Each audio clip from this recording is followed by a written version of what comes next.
Hello friends, আমি Ishita Guriya. Welcome to my YouTube channel. আশা করি তোমরা সকলেই ভালো আছো এবং সুস্থ আছো। আজকে আমি দশম শ্রেণীর বাংলা পাঠ্য বইতে মাইকেল মধুসূদন দত্ত রচিত অভিষেক নামে যে কবিতাটি তোমাদের রয়েছে তার প্রত্যেকটি লাইনের অর্থ নিয়ে আলোচনা করব।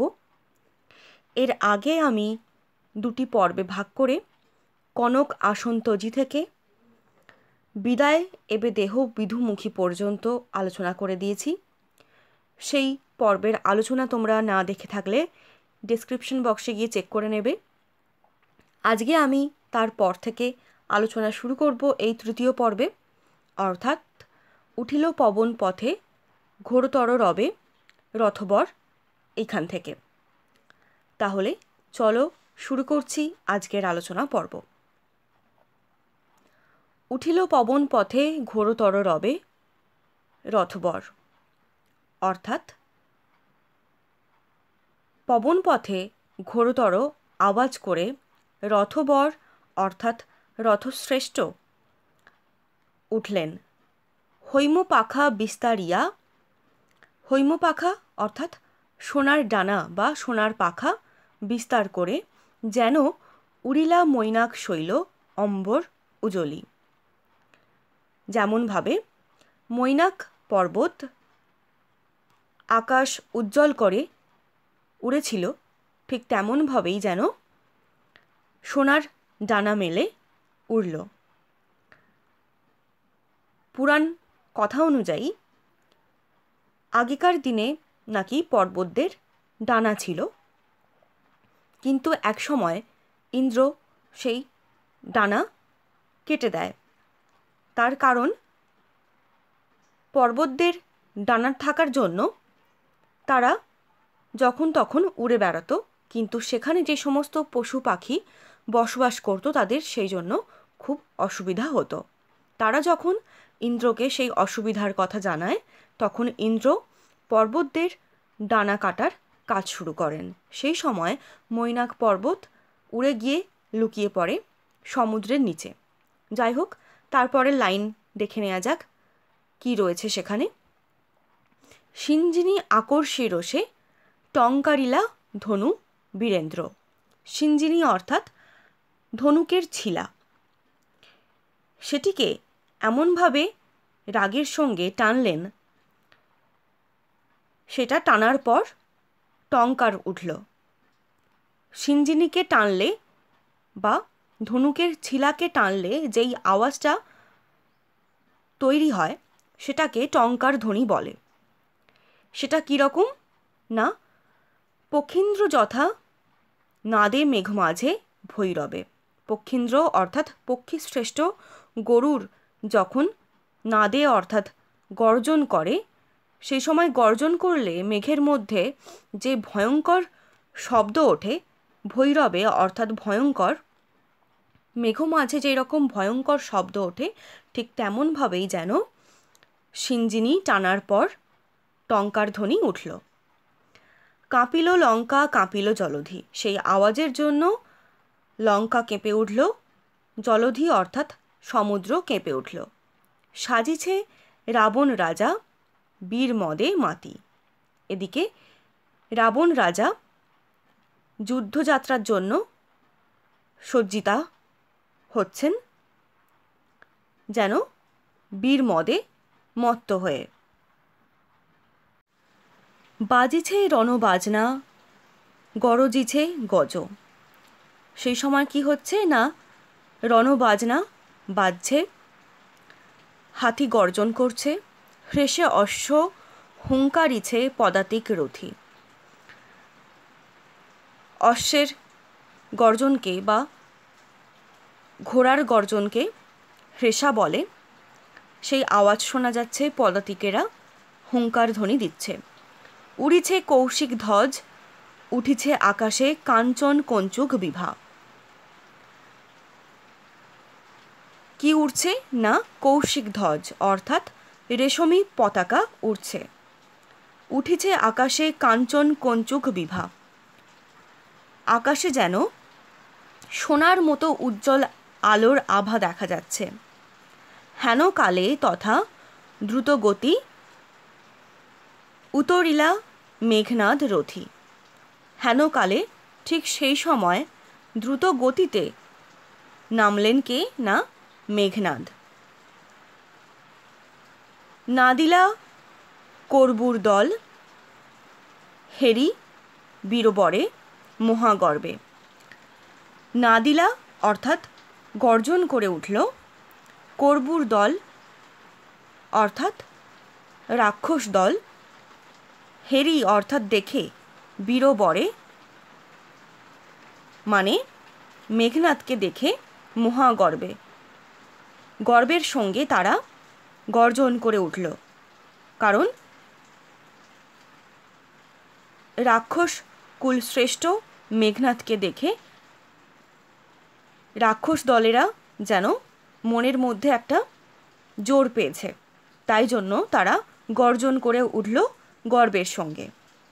নমি পুত্র পিতার চরণে, পিতার চরণে অর্থাৎ পায়ে প্রণাম করে করজোড়ে কহিলা, হাত জড়ো করে বললেন, হে রক্ষ কুলপতি, শুনেছি মরিয়া নাকি বাঁচিয়াছে পুনঃ রাঘব। তিনি কি বলছেন না, হে রাক্ষস কুলপতি, শুনেছি নাকি মারা যাওয়ার পরেও বেঁচে উঠেছে রাঘব অর্থাৎ রামচন্দ্র। এ মায়াপিত বুঝিতে না পারি। পিতা, এই ছলনা, মায়া অর্থাৎ ছলনা আমি বুঝতে পারছি না, কিন্তু অনুমতি দেহ, কিন্তু আমাকে অনুমতি দিন, সমূলে নির্মূল করিব পামরে আজি। পামর অর্থাৎ নরাধম বা নীচকে আমি সমূলে নির্মূল করব। ঘোর সরানলে করি ভস্য, সরানলে আমি তাকে ভস্য করব, বায়ু অস্ত্রে উড়াইব তারে, নতুবা বাঁধিয়া আনি দিব রাজপদে। তাকে বায়ু অস্ত্রে ওড়াবো, নয়তো আমি তাকে বেঁধে আনব রাজার চরণে দেবার জন্য। আঙ্গিলি কুমারে আলিঙ্গন করে অর্থাৎ জড়িয়ে ধরে কুমারকে, এখানে কুমার অর্থাৎ মেঘনাদকে, চুম্বি শিরো মাথায় চুম্বন করে মৃদু স্বরে মানে আস্তে আস্তে উত্তর করিলা তবে স্বর্ণ লঙ্কাপতি। উত্তর দিলেন স্বর্ণ লঙ্কাপতি অর্থাৎ রাবণ। রাক্ষসকুল শেখর তুমি বৎস, তুমি রাক্ষসকুল ভরসা। বৎস, তুমি রাক্ষসকুলের শেখর বা শ্রেষ্ঠ বীর, তুমি রাক্ষসকুলের ভরসা। এ কাল সমরে নাহি চাহে প্রাণ মম পাঠাইতে তোমা বারংবার। এই কাল সমরে, কাল সমর বা কালের যুদ্ধ কেন বলেছেন না, এই যুদ্ধে সেই বংশের সমস্ত শ্রেষ্ঠ বীরেরা মারা যাচ্ছে বা পরিবারের সদস্যরা মারা যাচ্ছে, সেই জন্য তিনি বলেছেন কাল সমর। সেই কাল সমরে আমার প্রাণ বা আমার মন তোমাকে পাঠাতে চাইছে না। হায় বিধি বাম মম প্রতি, কারণ নিয়তি বা বিধাতা আমার প্রতি বিমুখ হয়েছেন। কে কবে শুনেছে পুত্র ভাসে শিলা জলে। তিনি কি বলছেন না, পুত্র কে কবে শুনেছে যে শিলা জলে ভাসে। কারণ সীতাকে যখন রামচন্দ্র আনতে গিয়েছিলেন তখন সমুদ্র বন্ধনের সময় তার ওপর যে সমস্ত পাথরগুলো ফেলা হয়েছিল সেগুলো জলের ওপর ভাসছিল, তার ফলেই তো পথ তৈরি হয়েছিল, তবেই তো রামচন্দ্র যেতে পেরেছিলেন লঙ্কাপুরীতে। সেই কথাই এখানে তিনি বলছেন যে কে কবে শুনেছে যে জলের ওপর শিলা অর্থাৎ পাথর ভাসে। কে কবে শুনেছে লোক মরি পুনঃ বাঁচে। কেই বা কবে শুনেছে কেউ মারা যাওয়ার পর পুনরায় আবার বেঁচে ওঠে। উত্তরিলা বীর দর্পে অসুরারি রিপু। উত্তরিলা উত্তর দিলেন বীর দর্পে অসুরারি রিপু অর্থাৎ ইন্দ্রজিৎ। এখানে এই অসুরারি রিপু কথাটার অর্থ কিন্তু তোমরা ভালো করে বুঝে নাও। অসুরারি, অসুরদের অরি অর্থাৎ ইন্দ্র, তার রিপু অর্থাৎ ইন্দ্রের শত্রু, সেটাকে না ইন্দ্রজিৎ, অর্থাৎ পুরো কথাটার অর্থ হলো ইন্দ্রজিৎ। তার মানে অসুরারি রিপু বলতে কিন্তু ইন্দ্রজিৎকে বোঝানো হয়েছে বা মেঘনাদকে বোঝানো হয়েছে। তিনি বীর দর্পের সঙ্গে উত্তর দিলেন কি, কি ছাড় সে নর তারে ডরাও আপনি, সেই তুচ্ছ মানবকে কি আপনি ভয় পান রাজেন্দ্র? থাকিতে দাস যদি যাও রণে তুমি, এ কলঙ্কপিত ঘুষিবে জগতে। বলছে নিজেকে দাস সম্বোধন করে ইন্দ্রজিৎ বলছেন যে এই দাস থাকতে যদি তুমি যুদ্ধে যাও তাহলে এই কলঙ্ক সমস্ত জগতে ঘুরবে। হাসিবে মেঘবাহন, মেঘবাহন মানে ইন্দ্র। তিনি কি বলছেন না ইন্দ্র হাসবেন, তার কারণ রাক্ষসদের শত্রু ইন্দ্র তিনি ইতিমধ্যেই মেঘনাদের কাছে হেরে বসে আছেন। তাই মেঘনাদ যদি রামচন্দ্রকে ভয় পান তাহলে তো মেঘবাহন অর্থাৎ ইন্দ্র হাসবেন তাকে দেখে। রুষিবেন দেব অগ্নি, অগ্নিদেব রুষ্ট হবেন। দুইবার আমি হারানু রাঘবে, আমি দুবার রামচন্দ্রকে হারিয়েছি, আর একবার পিত দেহ আজ্ঞা মোরে। তিনি কি বলছেন যে দুবার আমি হারিয়েছি রামচন্দ্রকে, আর একবার আমাকে যাওয়ার জন্য অনুমতি দিন। দেখিব এবার বীর বাঁচে কি ঔষধে। তিনি কি বলছেন আমি দেখব এবার কোন ঔষধে বা কোন উপায়ে রামচন্দ্র বেঁচে ওঠেন। এখানে কিন্তু ইন্দ্রজিৎ নিজের প্রতি আস্থা প্রকাশ করেছেন, তার নিজের কর্মের প্রতি, তার নিজের প্রতি কিন্তু যথেষ্ট আস্থা রয়েছে। কহিলা রাক্ষসপতি, তখন রাক্ষসপতি অর্থাৎ রাবণ বললেন, কুম্ভকর্ণ বলি ভাই মম, তাই আমি জাগানু অকালে। কুম্ভকর্ণকে বা কুম্ভকর্ণ ভাইকে আমি জাগালাম অকালে ভয়ে। হায় দেহ তার দেখো সিন্ধু তীরে ভূপতিত।